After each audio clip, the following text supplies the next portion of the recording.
execution is what you really need to take your attention and turn it into actual true revenue.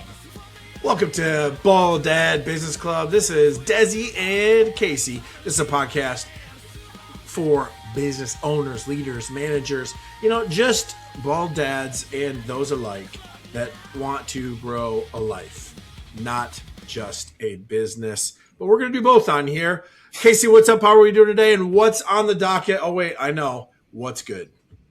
Desi, my dude, it is a beautiful sunny Wednesday evening here in the Armory at Owasso. I tell you what, man, we're blessed to have clean air.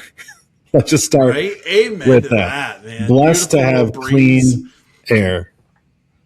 I got to say, I've been praying a lot for my friends up in Canada up there, but just happy to have clean air. Yeah, man, that is definitely something good right there. I tell you, mine to one up that just some awesome softball tryouts for the girls and for mainly my older one, but the young one's still participating because she's too young to try out for it. So yeah, the 9-year-old's going to be playing 10U softball. Nice. Which is super fun. So that'll be our kind of first go around, our first taste tester of travel softball. Even though my wife and I have, ample experience throughout our years in career. But honestly, much more fun watching them play and helping coach. Dude, I get you. My 14-year-old started football. Well, we used to call 2-a-days, but for them it's Sunday workout. Say it's summer workouts, and I tell you what, he couldn't be complaining more.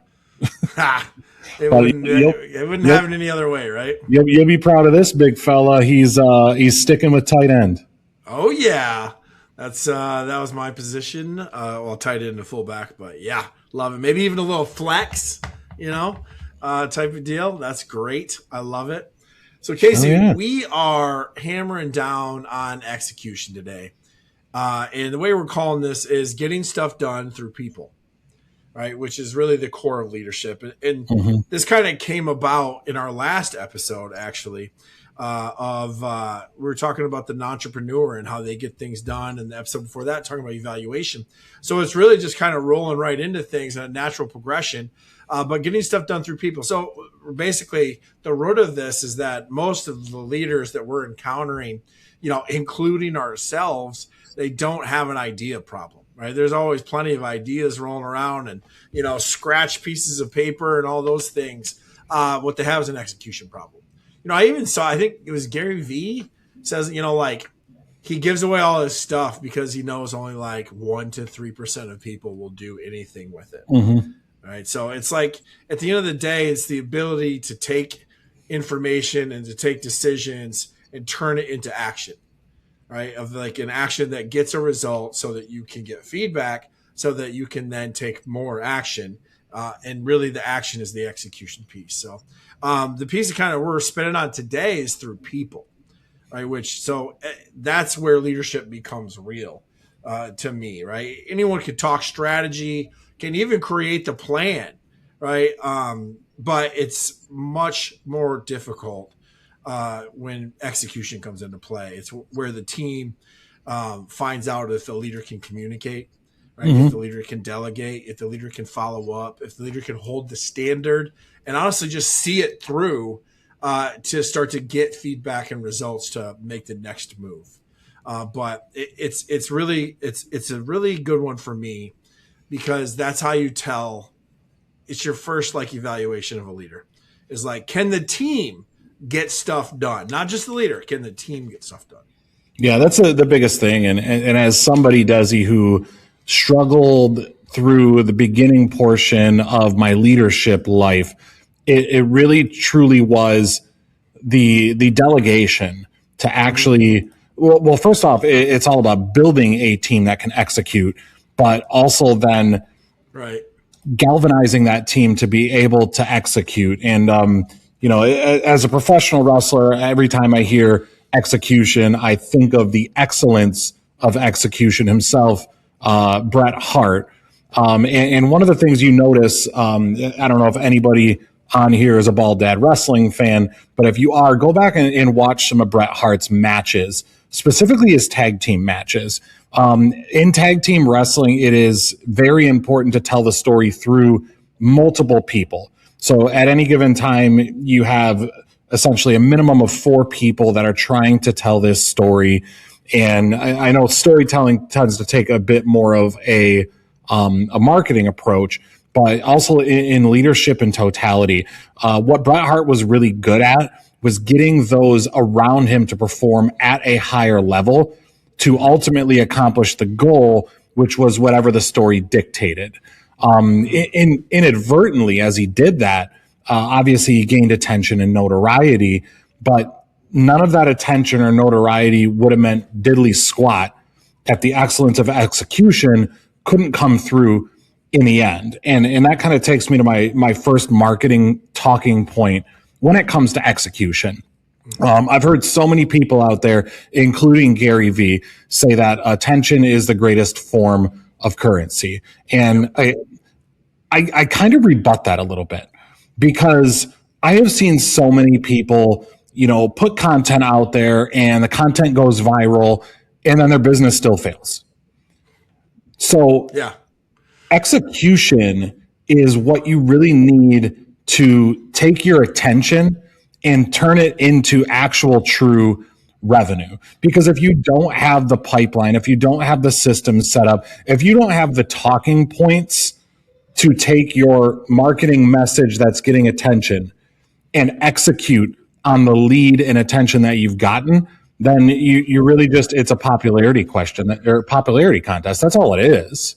Marketing doesn't win when people notice you. Marketing wins when people take the next step. And you can't do any of that without properly executing.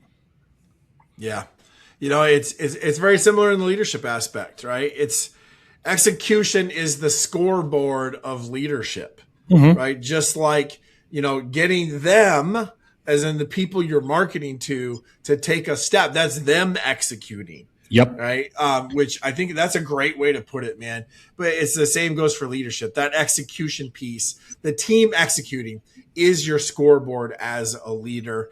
And I mean, look, if things only get done when you do them, or you're directly like hands-on, like, perched on the shoulder, then what you have is like leader dependency. Okay. And like any business or team cannot grow and scale and all the fun, sexy words, right? When the leader has to be the reminder, the rescuer, the fixer, the problem solver, the final checkpoint, like for everything, right? A lot of times that's called like you're bottlenecked, you're centralized, and it's a micromanaging thing.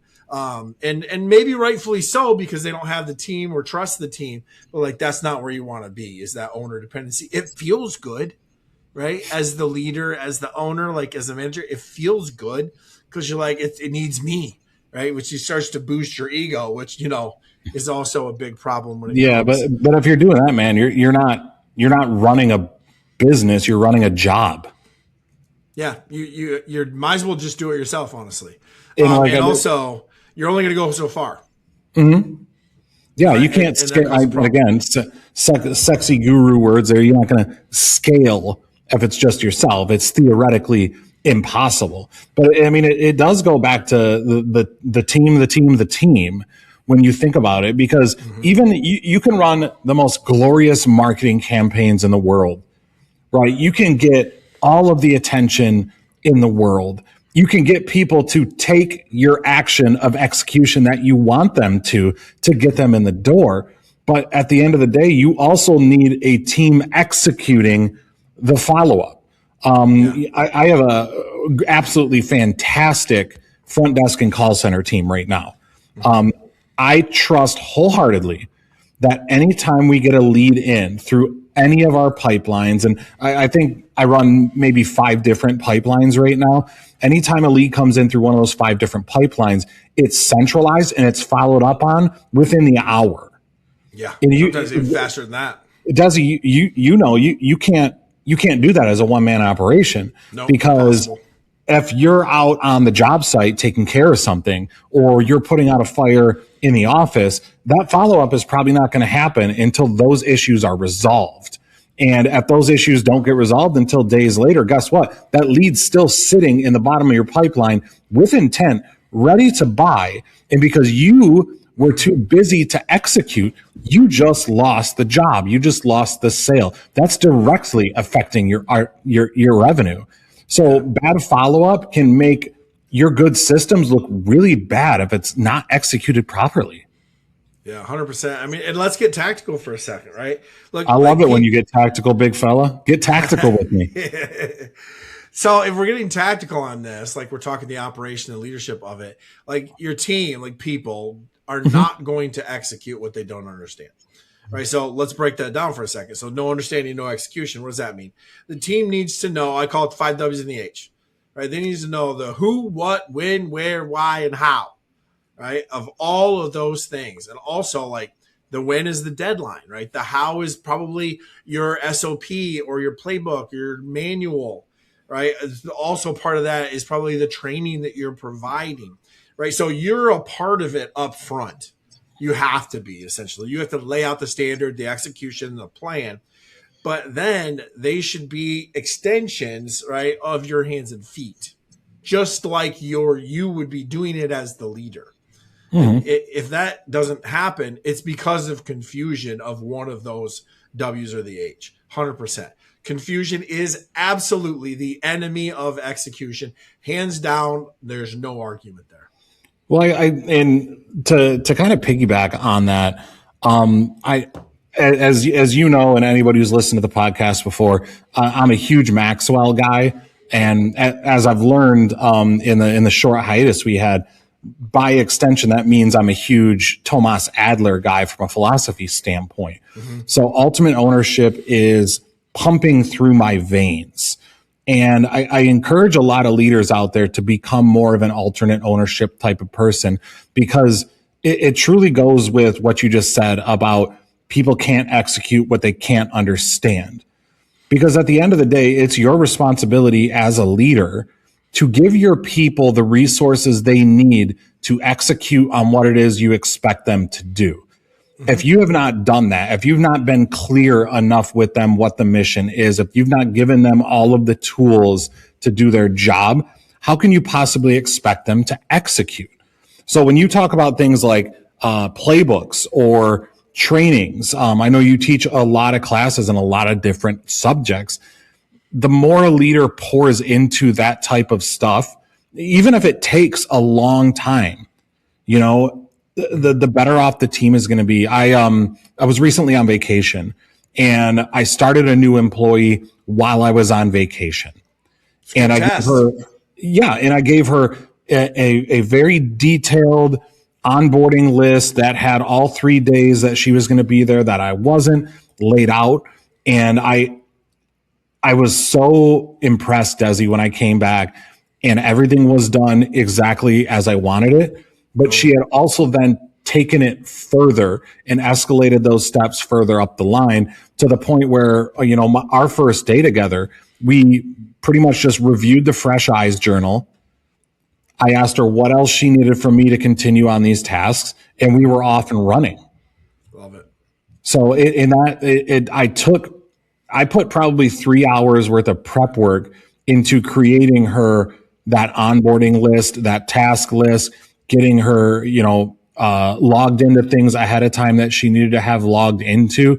And it was that pre-work that I did that really allowed her to execute with what she is obviously very fantastic at. Yeah. I think that's a perfect example of one of the things I kind of like to say is like, look, the best idea, right, always wins, but also like they're not all the most amazing life altering ideas. Right. But great execution will make an average idea work well. Oh, I like that one. Where poor execution will make a great idea totally fall on its face.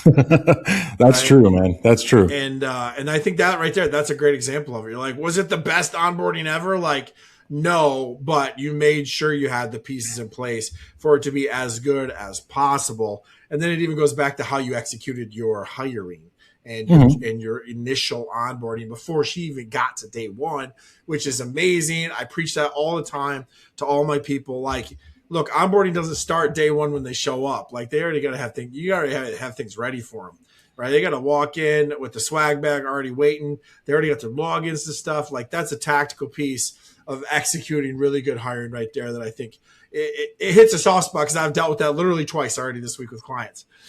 So I think I love that you said that for sure.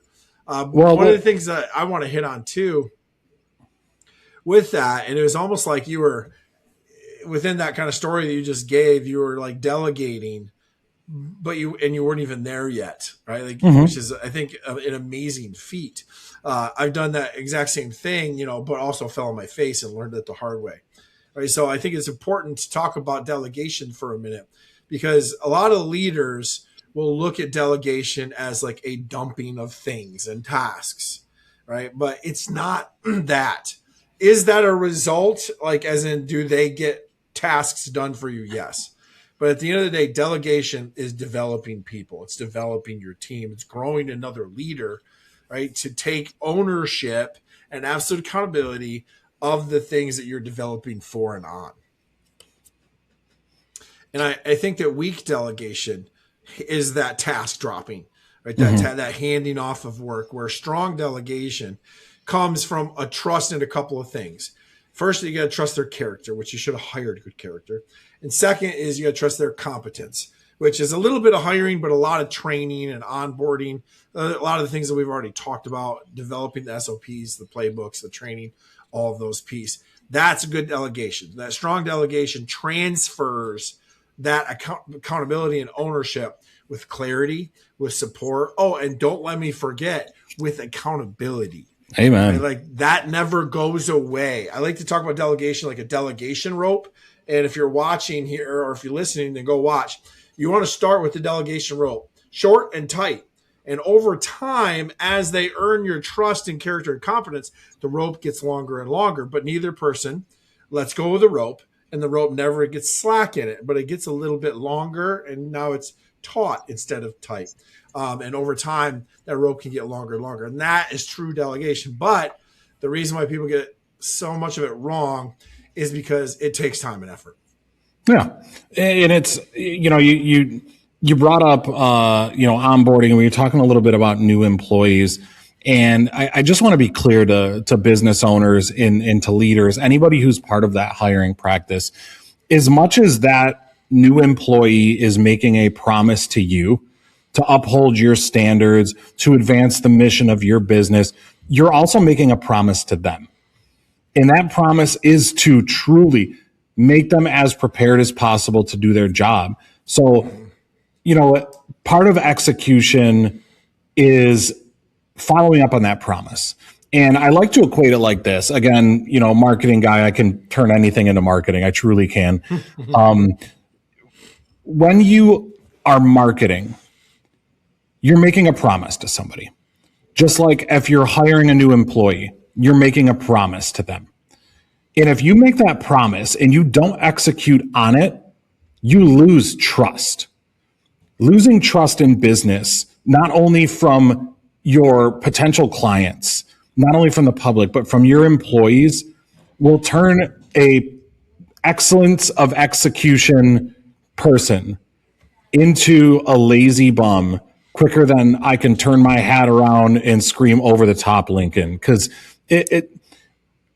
you can have all of the best skills in the world, you can have all the best systems in the world, but you drop the ball on that 5 or 6 times, you ain't recovering from it. No. So execution is not just something that you can do to improve your business or improve your relationships, Desi, but execution is at the catalyst of what makes your business run.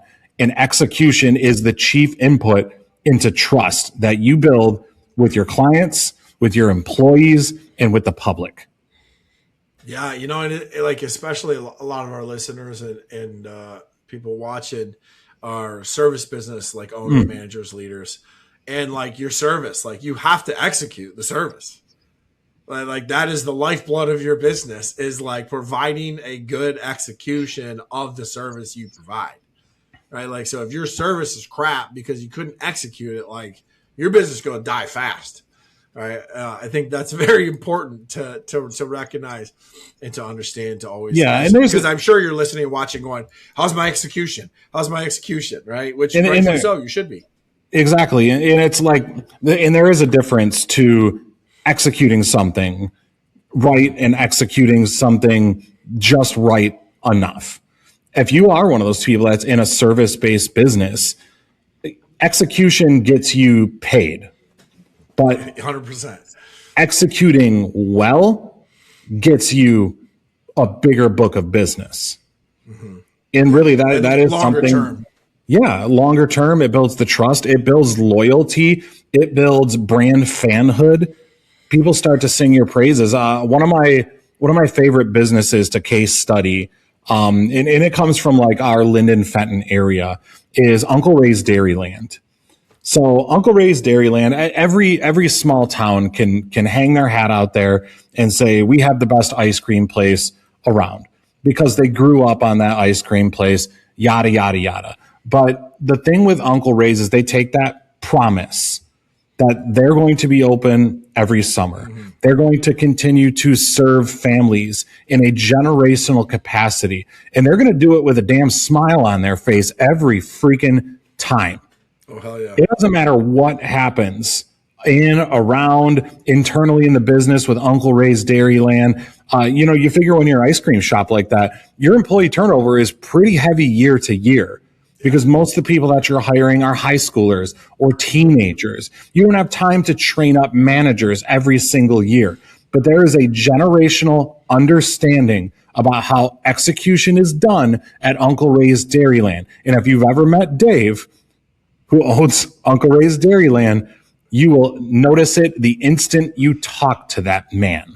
Yeah, absolutely, 100%. And that's so rare in a business of that type, to have a leader like that, to have an execution structure like that, and to do it in a seasonal capacity year after year after year after year after year. Desi, you and I were spring chickens, and we remember going to Uncle Ray's Dairyland. Now we're just a couple of bald dads with gray beards and daughters talking to each other on a podcast. Yeah. Less hair, more wisdom. I think a piece there to pull out, especially from shout out to Dave and Uncle Ray's Dairyland, is that, execution is not random. Like the leadership of it is not random. And I think he's a perfect example of that. It requires rhythm. Right? And what I mean is, and his is even more difficult because he has to create this rhythm every, spring, essentially. But he's using meetings, scoreboards, check-ins, readbacks, follow-ups, debriefs, training. And don't forget, he's also like doing it himself. Yep. I think he's a great example of like leader by example. He is not afraid to like be knee deep in ice cream and still have the greatest service when there's 100 tickets waiting to be done, and he still takes the time to tell the little girl that she has a cute bow in her hair, right? And all of those little tiny things. He never misses a beat there. But at the same time, like, he is a vicious business owner, like in the best way possible, and has grown that business and sustained a really nice, high quality thing with also taking he takes a couple of months off at least every year, right? Absolutely. Yeah. So it's just amazing. So let me put it this way, like random reminders is going to create random results. Like if you're not having the meetings and the training and you got clarity and you're, using some type of evaluation tool, like it's not going to happen. It's going to be random or whatever the tiny thing is that you do that on will get better, but then the other stuff will fall off. Right. So random reminders create random results where a good execution requires rhythm. Yeah. And that rhythm speaks perfectly into what I'm going to say. And I think this is a perfect way to close us right here is it's about consistency, right? If you can execute and you can execute well and you do that once or twice, people start to take notice. But if you do it on a consistent basis, that becomes the intentionality that your brand is built upon. right? The best brands are not built upon one big campaign. They're not built upon providing one single product at a mediocre level. They're built on repeating the message, repeating the proof, repeating the follow-up, repeating the results time and time again. And the best brands and the best leaders, Desi, can do that just by opening their eyes, right? There's somehow some sort of language or invisible translation that they can execute that allows not only the public and their customer base, but also their employees to follow. Like we've all heard the term, like somebody can rule with an iron fist. That's ruling out of fear, right? Your best leaders can rule with a expression in their face, right? They are able to do that, and it's something that I think you and I are actually going to cover on the next episode, which is all about evoking emotion through different communication means, kind of like in a type of an invisible conversation. But, when we're talking about execution, I think that sums it up. Execution is great. Excellent execution is better. Consistent execution is best. And when you can do that with not only the public, not only your customers, but your employees as well, you have a recipe for success, and you have a recipe for repeated success. Yeah, absolutely. Execution is the name of the game. Getting stuff done through people. Bald Dead Business Club, less hair, more wisdom. We out.